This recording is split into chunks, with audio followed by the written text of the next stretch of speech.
Breaking news చూస్తున్నాం. Senior IAS officer Smita Sabharwal చేసిన post ప్రస్తుతం నెట్టింట దుమారం రేపుతుంది. ఐఏఎస్, ఐపీఎస్ లాంటి పోస్టుల ఎంపికలో అభ్యంతరం తెలుపుతూ దివ్యాంగులకు రిజర్వేషన్లు ఎందుకంటూ చేసిన ట్వీట్ ఇప్పుడు సర్వత్రా చర్చానీయాంశంగా మారింది. అఖిల భారత సర్వీస్ ఉద్యోగాలకు ఎంపిక విషయంలో గత కొంతకాలంగా దేశవ్యాప్తంగా పెద్ద ఎత్తున చర్చ జరుగుతుంది. నకిలీ వైకల్యం సర్టిఫికేట్తో సివిల్ సర్వీస్ జాబ్లో ప్రవేశించారని పూజా కేత్కర్ అనే ట్రైనీ ఐఏఎస్ అధికారిని ఆరోపణలు ఎదుర్కొంటున్న వేళ స్మితా సబర్వాల్ ట్వీట్ చర్చలకు దారితీసింది.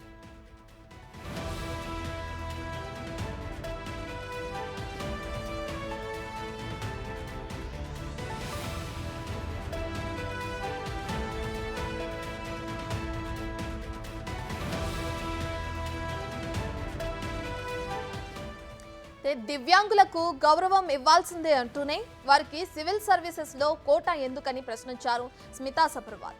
ఐఏఎస్, ఐపీఎస్ వంటి సివిల్ సర్వీస్ ఉద్యోగాలకు ఎక్కువగా క్షేత్రస్థాయిలో పనిచేయాల్సి ఉంటుందని, ప్రజల కష్టాలను నేరుగా వినాల్సి ఉంటుందని, ఇందుకు శారీరక దృఢత్వం అవసరమని సబర్వాల్ తెలిపారు. వైకల్యం ఉన్న వారిని గౌరవిస్తున్నానని, కానీ వైకల్యం ఉన్న పైలట్, సర్జన్ సేవలను వినియోగించుకుంటారా అని ఆమె ప్రశ్నించారు. క్షేత్రస్థాయిలో పనిచేయాల్సిన ఉద్యోగాల్లో కోటా ఎందుకని, డెస్క్లో పనిచేసే ఉద్యోగాల్లో మాత్రమే రిజర్వేషన్లు ఉండాలని అభిప్రాయం వ్యక్తం చేశారు. యూపీఎస్సీ చైర్మన్ పదవికి మనోజ్ సోని రాజీనామా చేయడంపై స్పందిస్తూ బాధ్యత లేకుండా ఎలా రాజీనామా చేస్తారని ప్రశ్నించారు. అవకతవకలు తేల్చకుండా తప్పించుకోలేరంటూ పోస్టు చేశారు.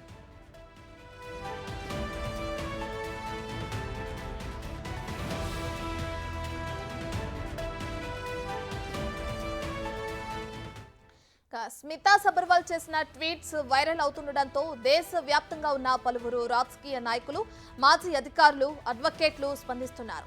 వారి అభిప్రాయాలను తెలుపుతుంటే వాటికి స్మితా రిప్లైలు ఇవ్వడం ఆసక్తికరంగా మారింది. దీంతో ఈ వ్యవహారం ఎటువైపు దారితీస్తుందో అనేది మరింత ఉత్కంఠ రేపుతుంది. ఆమె వ్యాఖ్యల్ని తీవ్రంగా ఖండిస్తున్నారు. ఇలాంటి వ్యాఖ్యల కారణంగా దివ్యాంగుల పట్ల సమాజంలో చిన్నచూపు ఏర్పడే అవకాశం ఉందని ఆందోళన వ్యక్తం చేశారు. సబర్వాల్ వెంటనే దివ్యాంగులకు క్షమాపణ చెప్పాలని పలువురు డిమాండ్ చేశారు.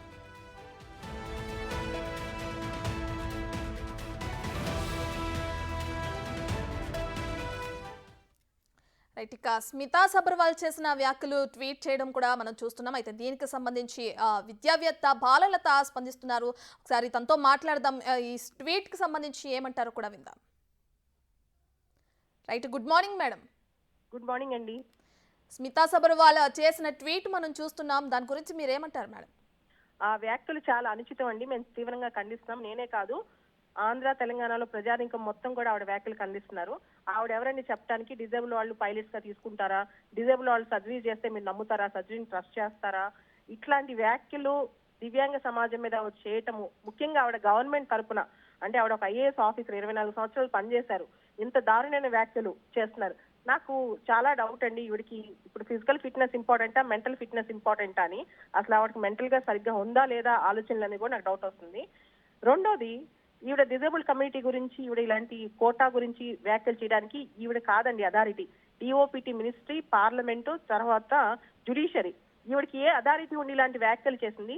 దీన్ని అనేక మంది ఆమె ట్విట్టర్ లో ఖండిస్తున్నా, ఇంకా ఆమె వ్యాఖ్యలను ఆమె సపోర్ట్ చేసుకుంటూ కంటిన్యూస్ గా ట్వీట్స్ చేస్తుంది, దానికి రిప్లైలు ఇస్తుంది. ఆవిడకి ఎంత ధైర్యం! ఇదంతా అహంకార ధోరణి, పొగరు అండి.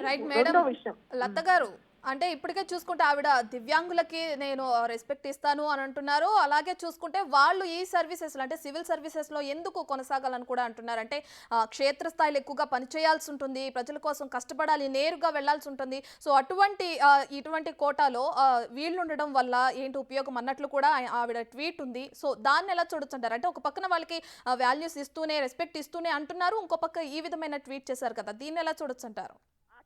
Double standards. ఆవిడ చెప్పేది ఒకటి, చేసేది ఒకటి. ఆవిడకి డిజేబుల్ వాళ్ళ మీద రెస్పెక్ట్ కానీ అలాంటి ఏమీ లేవు. ఇన్ఫాక్ట్ నేను కరెక్ట్ గా చెప్పాలి అంటే, ఆవిడ ట్వీట్ ద్వారా ఏం చెప్తుంటే, all India services premier services అంట. అవి పబ్లిక్ సర్వీస్ అండి, ప్రీమియర్ సర్వీస్ కాదు. పబ్లిక్ సర్వీస్ అంటే ప్రజా సేవ, ప్రజలందరినీ కలుపుకోవడమే ప్రజాసేవ. కలుపుకోవడం అంటే వల్నరబుల్ సెక్షన్స్, ఎవరైతే నిజంగా వెనకబడి ఉన్నారో వాళ్ళు ముందుకు తేవడమే ప్రజాసేవ. దానిలో ఆవిడ ఉండి వాటి గురించి ప్రీమియర్ సర్వీసెస్ అని రాస్తున్నారు. ఈ hegemonistic mindset, colonial mindset అంటాం. బ్రిటిష్ వాళ్ళ టైంలో కలెక్టర్లకి ఇలాంటి మైండ్ సెట్ ఉండేది. అటువంటి మైండ్ సెట్ తో ప్రీమియర్ సర్వీసెస్ అనే మాట కూడా మాట్లాడుతున్నారండి. అవన్నీ చాలా తప్పు, అవన్నీ సీరియస్ గా ఖండించడం జరుగుతుంది. దాంతో పాటు ఆల్ ఇండియా సర్వీసెస్ కావాలంటే ఫిజికల్ ఫిట్నెస్ కాదు. ఈవిడ కారు దిగుద్దా అండి? ఎన్నిసార్లు కారు దిగి ప్రజల కోసం ఫీల్డ్ లెవెల్లో వెళ్ళి పరిగెత్తుకుంటా పనిచేస్తుంది? ఎన్నిసార్లు గవర్నమెంట్ చాపర్స్ వాడిందండి మీరు చెప్పండి? ఈవిడ ఫిజికల్ ఫిట్నెస్ గురించి ఈవిడ మాట్లాడేదండి. ఒక physically handicap, physically challenged, specially abled candidates తో ఆవిడ కంపీట్ అవ్వమని నేను చూస్తాను. లెటర్ కంపీట్ అండి, తప్పండి. అది చాలా మంది ఆస్పిరెంట్స్ ఆవిడ వ్యాఖ్యల వల్ల నిరాశకు గురయ్యారు. ఫిజికలీ ఛాలెంజ్ సివిల్స్ ప్రిపేర్ అవుతున్న వాళ్ళు, సివిల్స్ చేస్తున్న వాళ్ళు కూడా ఎంతో మంది ఈవిని ఖండిస్తున్నారండి ఈ రోజున. వాళ్ళందరూ ఏంటంటే ఇప్పటి వరకు కూడా గవర్నమెంట్ కి రెస్పెక్ట్ ఇచ్చి బయటికి రాలేదు, కానీ వాళ్ళందరూ బయటకు వస్తే మాత్రం ఈవిడ వ్యాఖ్యలకి చాలా దుమారం రేపుతుంది.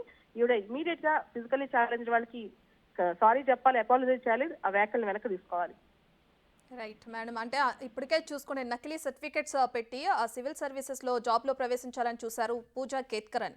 ఇక తనని అంటే ట్రైనింగ్ ఐఏఎస్ అధికారిని ఉద్దేశించి ఈవిడ ఈ విధమైన పోస్టులు చేశారు. సో మెయిన్ రీజన్ అది. సో అందరికీ ఇది ఎఫెక్ట్ అయ్యేలాగా ఉంది, దివ్యాంగులందరికీ. సో దీన్ని ఎలా చూడొచ్చు అంటారు? పూజా కేత్కర్ ఫిజికలీ ఛాలెంజ్ కాదు, ఆ అమ్మాయి normal person. Okay, number 1. Number 2, ఆవిడ సర్టిఫికేట్ ఇచ్చిన వాళ్ళు నార్మల్ పీపుల్. నెంబర్ 3, ఆవిడ సర్టిఫికేట్ యాక్సెప్ట్ చేసిన యూపీఎస్సీ కూడా అంత ఏబుల్ బాడీ పీపుల్. వీళ్ళందరినీ పక్కన పెట్టి డిజేబుల్డ్, డిఫరెంట్ లేబుల్ సమాజం మీద వీళ్ళందరూ ఇలాంటి వాళ్ళు పడితే ఆల్రెడీ సమాజంలో వీళ్ళందరికీ చిన్న చూపు ఉంది. ఇంకెంత చిన్న చూపు చూస్తారండి వీళ్ళు? అసలు బతకొద్దా అండి ఈ రాష్ట్రాల్లో డిజేబుల్ పీపుల్? వాళ్ళు ఉద్యోగాలు చేయొద్దా? జైపాల్ రెడ్డి గారు పెద్ద పార్లమెంటేరియన్ అండి, మీకు తెలుసా? ఆయన 2 కాళ్ళు నడవలేరు. ఆయన సౌత్ ఇండియా నుంచి బెస్ట్ పార్లమెంటేరియన్, ఆయనకి అవార్డు కూడా వచ్చింది. ఆయన ఫిజికలీ ఛాలెంజ్ చూస్తామా, మనం బెస్ట్ పార్లమెంటేరియన్ అని చూస్తామండి? ఈవిడ ఎవరండి జడ్జ్ చేయడానికి? వీళ్ళ ఇంటలెక్చువల్ ఎబిలిటీస్ మీద, వీళ్ళ మేధస్ మీద ఇవరండి మాట్లాడటానికి? వీళ్ళ ఫిజికల్ ఫిట్నెస్ మీద ఇవరండి మాట్లాడటానికి? అందగతలందరూ ఐఏఎస్లు అవ్వాలండి? మామూలుగా అడుగుతున్నాను. ఓన్లీ అందం ఉంటేనే ఐఏఎస్లు, ఫిజికల్ గా ఫిట్ గా ఉంటేనే ఐపీఎస్లు అవ్వాలండి? జిమ్ ట్రైనర్స్ ఐపీఎస్లు అవ్వాలా?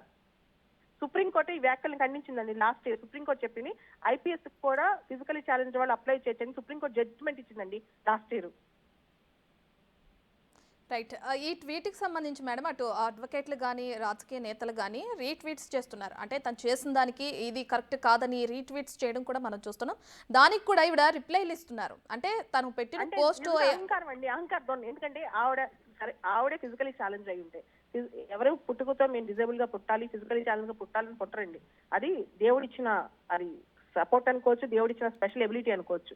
ఆవిడ అలా పుట్టి ఉంటే ఆవిడ ఛాలెంజ్ ఎన్ని దాటుకుని వస్తే, ఎంత మానసికమైన బలం ఉంటే ఫిజికలీ ఛాలెంజ్ వాళ్ళు సివిల్స్ ఎగ్జామ్ దాకా వస్తారు. నేను స్వయంగా సివిల్స్ వాళ్ళకి ట్రైనింగ్ ఇస్తానండి. చాలా మానసికంగా వాళ్ళు దృఢమయ్యి ఎన్నో సమాజంలో ఎదుర్కొని ఇక్కడ దాకా వస్తారు. ఆవిడకి ఏం తెలుసండి? ఆవిడకి ఏం తెలుసు? Just Instagram, social media, Twitter, ఇది తప్ప ఆవిడకి ఫిజికలీ ఛాలెంజ్ వాళ్ళ కోసం ఆవిడ చేసిన ఒక మంచి పని, ఒక గొప్ప పని ఒకటి చెప్పమనండి. రైట్. Thank you madam.